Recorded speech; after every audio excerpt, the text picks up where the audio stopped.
Moving on. Let's get down to business about what this video is about. What is this video about? A little bit of different topic. The topic is mental health. Obviously. That is like my #1 topic of life, I feel like, always. By that, I'm not a professional in mental health. I'm not a doctor, not a psychologist, not a therapist, not anything other than a person who is sharing their experiences. And yeah, but we're gonna a little bit of talking about a little bit of how sometimes you can't tell if someone is depressed, and it literally, depression takes all forms. So sometimes those like conforming box, like almost like checkoffs that normally I saw when I was starting my process with like therapy and stuff, you know, like a questionnaire trying to depict how depressed you are or how little depressed, like, you know what I'm saying? But I just kind of feel like that's null and void almost, because it literally can take all forms, and people can react to depression differently and more severely than others and not as severely as others. Like, I don't know, it's just crazy. My experience specifically, my depression I think was more internalized by myself, because nothing really set off my depression. It was just all the way I interpreted things from the outside in, and over time it just built up to be this really big ordeal for me because I just kept it in so long. The reason why I had to talk about it is because I couldn't pinpoint a specific time where I was like, this is what made me depressed, this is what made me upset, this is what really triggered me to feel the way I feel, or the way I have been feeling all my life. And I feel like a lot of people, I don't want to say a lot of people nowadays, because everyone's life is different and their experiences are different. I'm just speaking on me, and if you're like me, that it's more typical, I feel, not to talk about your depression when you don't have a traumatizing thing to attach it to, because you don't really, it's almost like saying like, I've always heard this, is that when you're sad, it's kind of like when you tell people, it's just like, well, be happy. Like, you have nothing to be sad about. Like, there are people who are more upset than you, who have less than you, who have, you know, more trouble in life, and it's like, that's not what I'm trying to convey when I talk about my depression or when I try to talk about my feelings. And I can't speak for everybody, but in my opinion, when I talk about my depression and I don't really have anything to attach it to, I just want to convey my feelings. I'm not trying to feel sorry for myself, nor am I trying to get anyone to pity me or to feel sorry for me.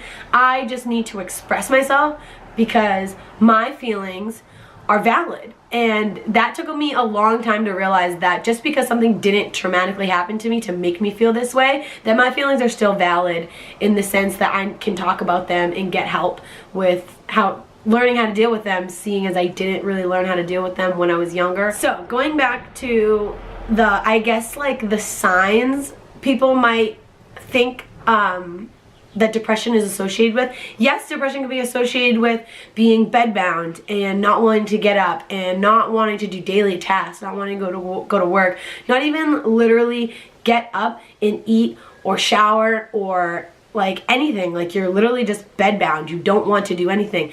That is like, I think, the most severe case, and I've been there, but I've never been there so long, I guess, where it was affecting my work or school. But I've never been so bedbound where it was like clear to my mom and to my family that something is wrong with me. I like to think of my depression as, when I was younger, it started with one brick and then it was another brick on top of that. Like, the more I didn't solve it or talk about it, the heavier it got, the taller it got. And as I was into my teenage years, it was so high that I had already learned how to live with feeling like this. Like, I had to go to school feeling like this, go to gymnastics feeling like this, go to family functions feeling like this. I learned how to live with my depression that so well, in my opinion, that no one really knew anything was wrong with me, other than the fact that, yes, I would have outbursts and my family would think I was overly emotional, or I would have, like I said, I would have outbursts because I didn't know how to express how I feel. So they kind of came out very bitchy and very just like out there.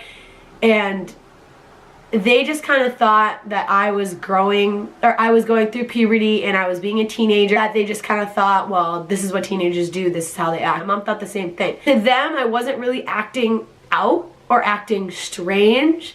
I was just always living with that feeling, so it was never really different to them when I became a teenager and started kind of doing teenagery things by acting out and not wanting to hang out with my family anymore and like being too cool to hang out with them.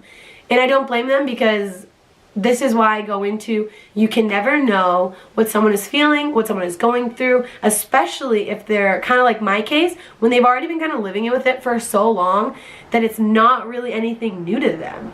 And no one would have known about my depression or my feelings or anything unless I told them. And obviously eventually I finally did, but had I not, they probably would have just thought I was troubled and I don't want to say like angsty teen.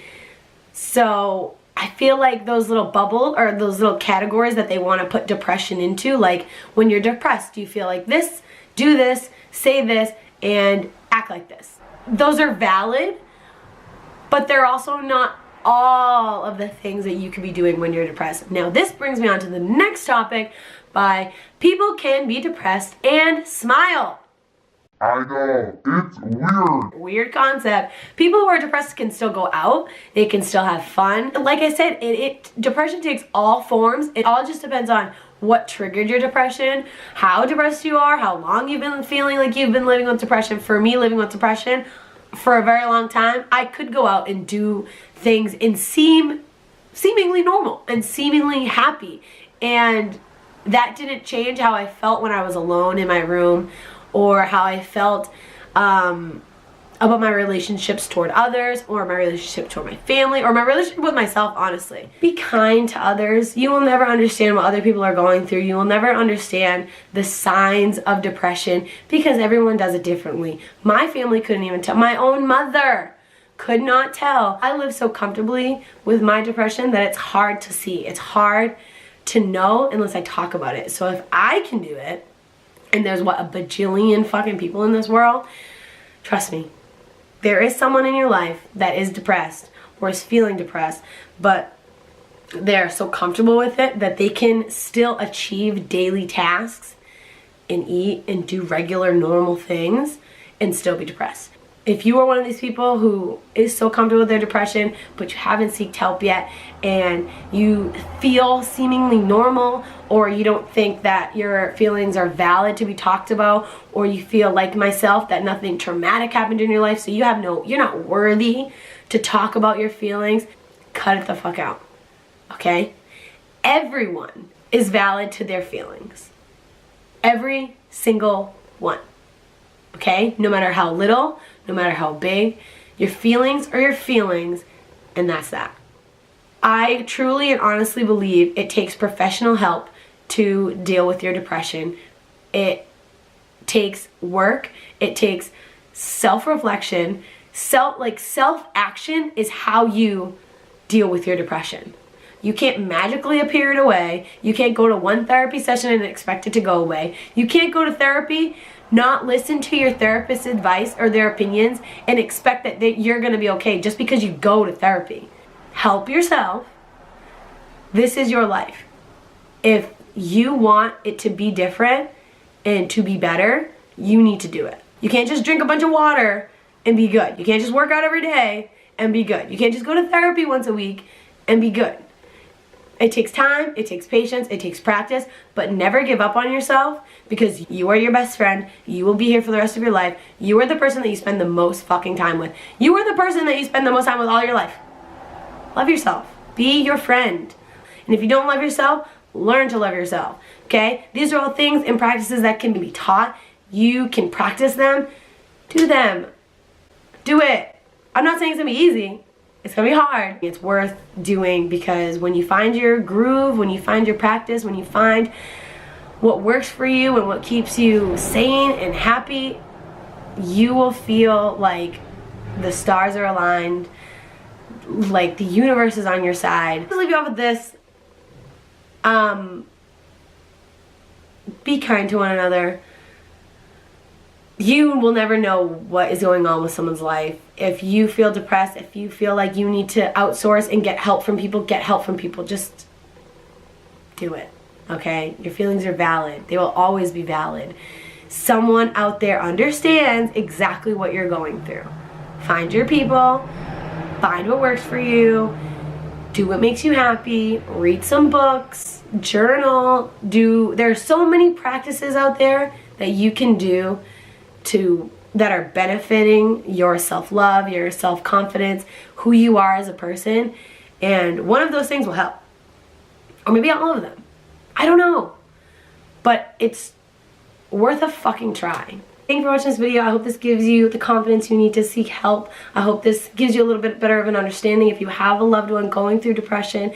And for anyone who doesn't really know anybody who has depression, I hope this gives you a better insight that depression can take all forms. It can affect anybody and everybody. And to just be kind to one another. And yeah, like this video if you liked it. Like if you didn't like it. I will see you in the next one. Happy living, everybody. Peace. I won't forget you, but I may forget your name.